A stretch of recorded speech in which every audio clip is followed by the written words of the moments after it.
This is the supported guidance and reading for the Great Fire of London, the Reading for Meaning activity.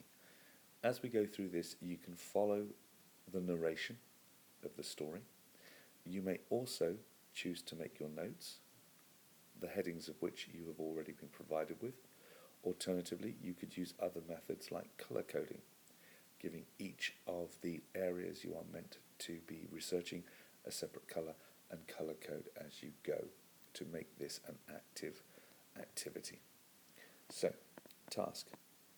Read through the text below, highlight the information which tells you why the Great Fire of London was so devastating. Remember, the follow-up to this activity will be to write a 12 mark 3 PEA response to that question. In his house in Seething Lane, Samuel Pepys is fast asleep. Not far away in Pudding Lane, a baker called Thomas Farrier is wide awake. It's hardly surprising. His oven has got too hot and his house is on fire. Farrier and his wife and his daughter manage to escape through an upstairs window. His maid is too frightened of falling into the street and will not follow them. She burns to death in the blazing house. She is the first casualty of the Great Fire of London. Samuel Pepys' maid woke him up at 3 o'clock to look at the fire. It seemed some way off, so he wasn't worried. He had seen fires before. By 7 o'clock it was a different story. His maid said that over 300 houses had been burnt down.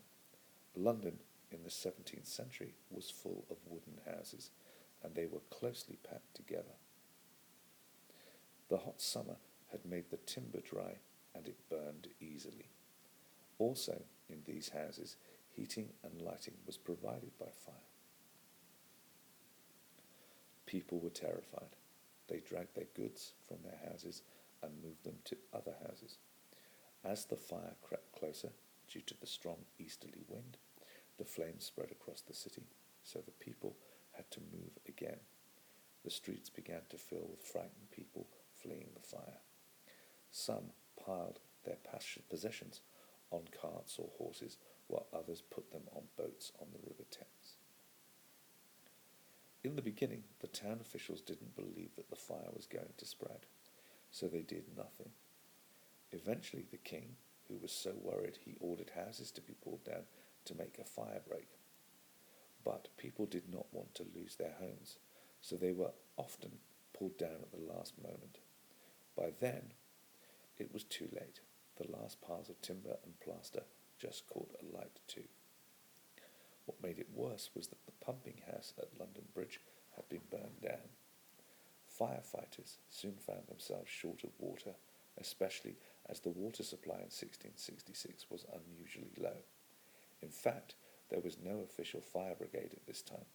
Buckets of water and large metal syringes or squirts were the best the city had to offer to fight the fire.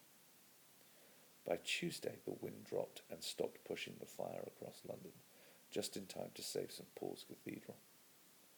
By the evening, the lead on its roof had started to melt and flowed down into the street. Houses on Tower Street were blown up to stop the fire reaching the Tower of London. The king was worried that the gunpowder might be set alight. By Wednesday, food is in short supply. By Thursday, the streets are so hot that you could burn your shoes. Outside the city, thousands of people are camped with their belongings. When the fire stopped, 100,000 people are homeless, 13,000 houses are destroyed, and 88 churches are gone.